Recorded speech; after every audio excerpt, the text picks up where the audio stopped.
ओम प्रकाश चौटाला का स्वर्गवास हो गया है और आज उनका अंतिम संस्कार होगा। पर मैं उनके बारे में एक दिलचस्प किस्सा आपको बताता हूँ।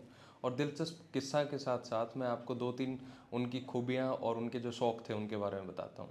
ओम प्रकाश चौटाला को घूमने का, ट्रैवलिंग का बहुत शौक़ था और उन्होंने कम से कम 152 कंट्रीज़ में ट्रैवल किया था। और अलग अलग कंट्रीज़ में जब भी वो टाइम उनको मिलता था तो वो ट्रैवल करते थे। और उनकी ख़ास बात ये थी, उन्होंने एक इंटरव्यू में बताया कि मैं जब भी ट्रैवल करता हूँ और स्पेशली जो फॉरेन ट्रिप होती है मेरी, तो उसमें मैं इकोनॉमिक क्लास में ट्रैवल करता हूँ। और साथ ही साथ में कभी भी मैं सरकारी खर्चे पे नहीं जाता था, मैं अपने पर्सनल खर्च पर अलग अलग देशों में गया था।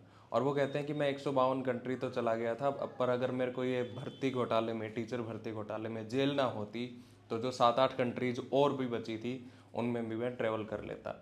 तो उनका ये मानना था कि आदमी किताबें पढ़ने के साथ साथ दूसरे लोगों से मिल के, घूम के, अलग अलग कल्चर को देख के भी सीख सकता है।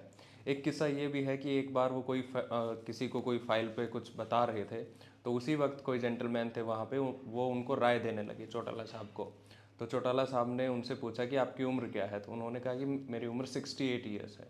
तो उन्होंने कहा कि जितनी आपकी उम्र है उससे दुगने ज़्यादा मैं देश घूम चुका हूँ, तो आप प्लीज़ अपना ये ज्ञान अपने पास रखो। तो इस तरीके की उनकी स्टाइल थी, रोचक किस्से थे। और एक बार वो ये भी कहते हैं कि मैं जेल में था तो मैंने 10वीं कर ली और 12वीं कर ली, और अगर मेरे को दोबारा जेल हुई तो मैं तो अब की बार तो ग्रेजुएट ही हो जाऊंगा। उनकी लाइफ स्टोरी के ऊपर जो 10वीं मूवी है वो उन्हीं से इंस्पायर होके बनी है। आज उनका अंतिम संस्कार होना है और उसमें देश के सभी बड़े नेता वहाँ पर पहुँचेंगे उनको श्रद्धांजलि व्यक्त करने के लिए। तो ओम प्रकाश चौटाला से जुड़ी हुई ऐसी ही छोटी और किस्से मैं आपके पास लेके आता रहूँगा और मैं आपको बताता रहूँगा। Thank you so much. मैं हूँ आदित्य सांगवान।